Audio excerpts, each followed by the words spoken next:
Au cours de cette conférence de presse, la présentation des derniers faits d'actualité en rapport avec les crimes rituels dans notre pays, l'approche de l'élection présidentielle, le blocage de toutes les démarches entreprises par le Bureau national de l'Association de lutte contre le phénomène odieux de crimes rituels. Malgré les longues marches, malgré les démarches avec les plus hautes autorités, dont la Première Dame, aucune avancée pour l'heure. Seule la liste des victimes ne fait que s'allonger. Il faut la volonté politique pour que nos actions puissent aboutir. Il faut un changement de mentalité. Il faut que les parents s'engagent à fond. Ce n'est pas mener un combat et s'arrêter en cours de route. Ça nous affaiblit et c'est ça qui fait en sorte que vous ne voyez pas l'association régulièrement sur le terrain. Et le dernier point que j'aimerais vous souligner, c'est que au niveau de nos actions menées sur le terrain, on essaye de travailler avec les étudiants, avec d'autres communautés. Je n'ai pas de parrain, comme on le dit chez nous, que c'est tel parrain qui l'envoie. C'est Dieu qui m'envoie. Parce que j'étais victime et j'ai eu ce courage. Je le mène sans contrepartie. Premier point. Le second point, c'est qu'il y a une pression internationale. Je compte beaucoup sur la pression internationale. Et le dernier point, c'est qu'il y a l'éveil de la jeunesse gabonaise. Parce que chaque année, nous essayons d'encadrer des dizaines d'étudiants qui font des recherches là-dessus.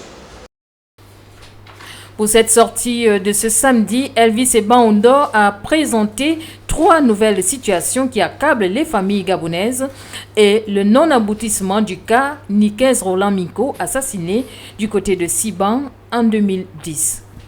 Nous sommes frustrés, voire même dépassés par les ajustements que nous avons observés au niveau du 9e cabinet qui jusque-là ne nous appelle pas pour nous mettre dans une situation de confiance. Nous ne croyons plus en rien parce que nous avons fait toutes les démarches nécessaires pour aboutir à ce dossier.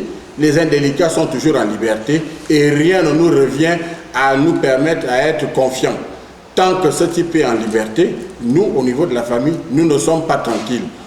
Cet assassinat a été perpétré en date du 4 août 2010 par cette bande d'individus qui ont dépecé et pratiquement déchiré le corps de mon fils. De mon fils parce que c'est le fils de ma soeur.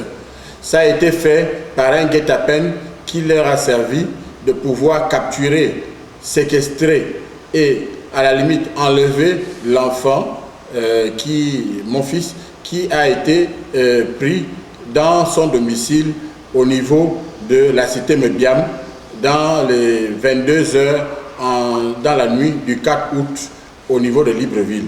Selon les dires de la famille de Roland Minko, l'enquête est restée en suspens au niveau du tribunal de première instance de Libreville. Le Jacques Léventreur gabonais au Gabon, c'est bel et bien M. Ndombolo Pierre.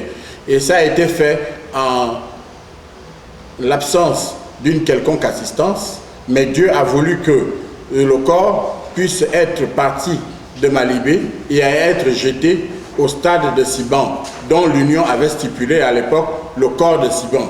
Ça a été diffusé dans les organes de presse et dans les télévisions du pays. L'association de lutte contre le crime rituel, dépourvue de tout appui de l'État, continue de solliciter l'appui de l'extérieur pour mener sur le terrain certaines actions.